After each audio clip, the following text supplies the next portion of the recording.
messieurs, chers amis, je vais vous raconter une histoire.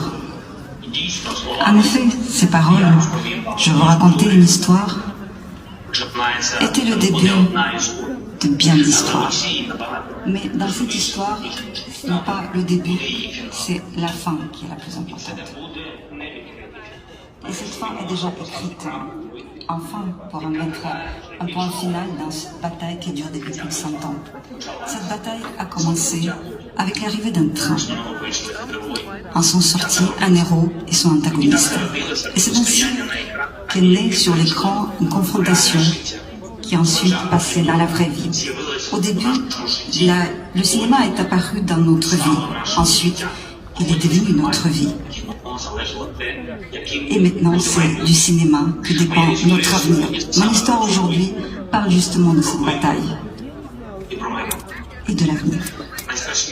Le plus terrible dictateur du XXe siècle aimait le cinéma. Nous le savons tous. Mais ce qu'il en est resté, le plus important, ce sont ces images terribles des chroniques documentaires. Mais aussi les films qui ont été lancés comme des défis à ces dictateurs.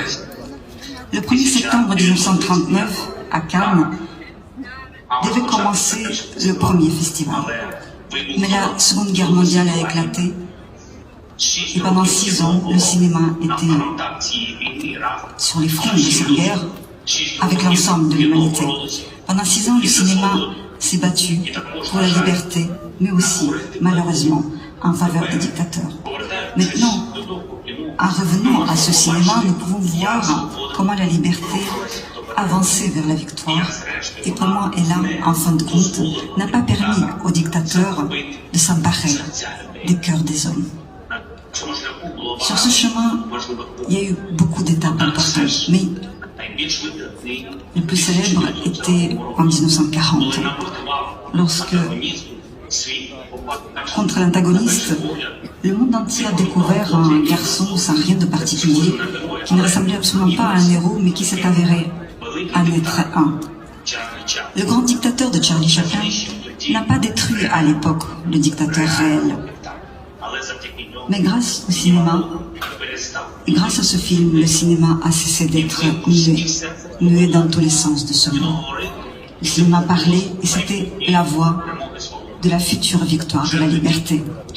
Déjà à l'époque, en 1940, lorsqu'on a entendu depuis les écrans, la haine finira par disparaître et les dictateurs mourront.